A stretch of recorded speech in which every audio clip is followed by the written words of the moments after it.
Today, I'd like to talk about higher institutions of learning in Uganda. This takes in universities, colleges, and technical institutions.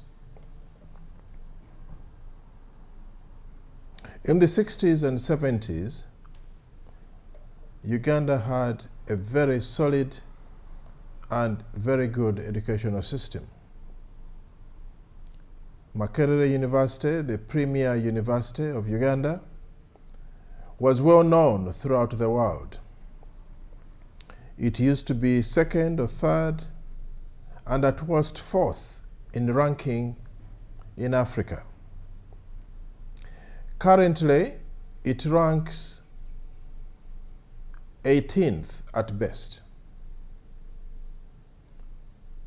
Since Dictator Museveni came into power, the educational system has progressively gone down, and this has not spared the institutions of higher learning.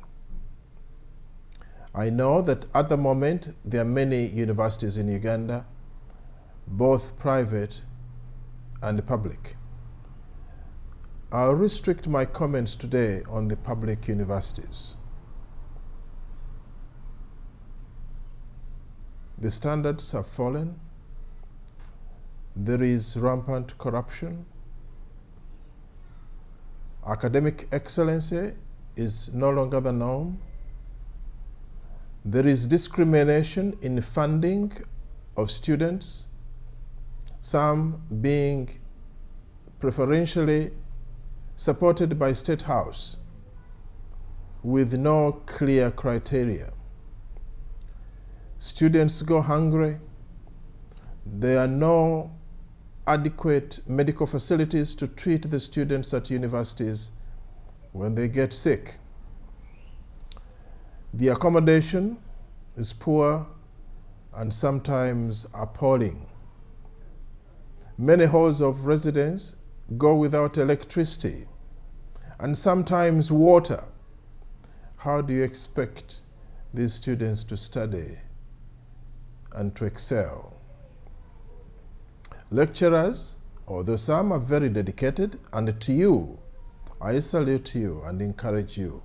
You've done a great job under very difficult circumstances. But unfortunately, others have been caught in the wave of corruption,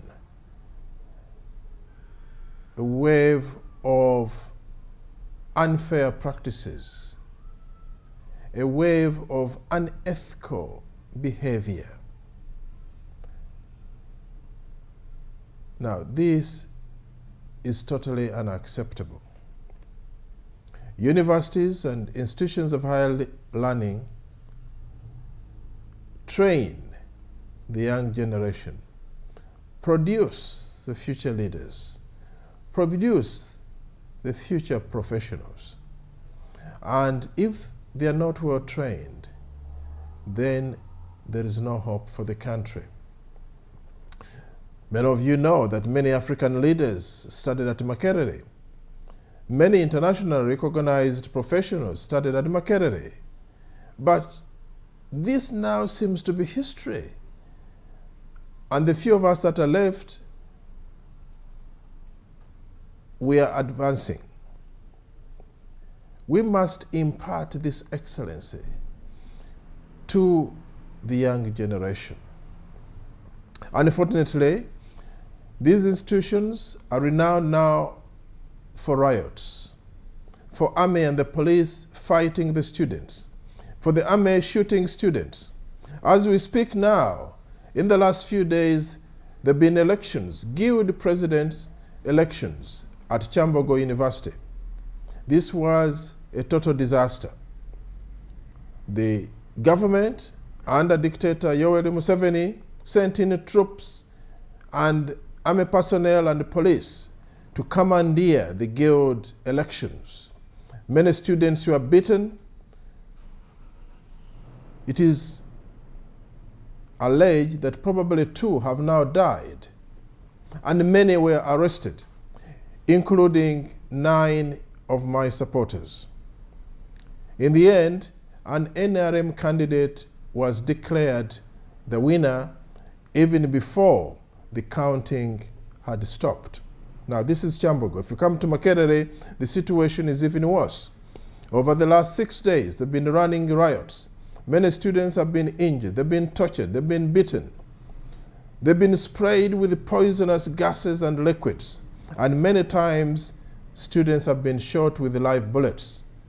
Many of you will remember the incident 4 years ago when 37 students were shot dead by Kayihura's men during a riot. The government has never come out to explain why. Therefore, we must hold Kayihura and Museveni responsible for these murders. When the students finish their university courses, if they do, there are no jobs for most of them. The jobs are given not on merit, but on who you know. Now, is this the type of situation that you want? Is this the type of university that you want your child, your daughter, your son to go to? Is this the type of institution that you think is going to take Uganda forward? Are you happy with the current state of affairs when your daughter is raped by army men in the university premises? When your son is shot dead by Kayihura's men on the university campus? If the answer is no, then I'd like to appeal to you to join me in changing this government, in getting rid of Dictator Museveni and his henchmen, in creating a better Uganda. And don't wait. The time is now. God bless you.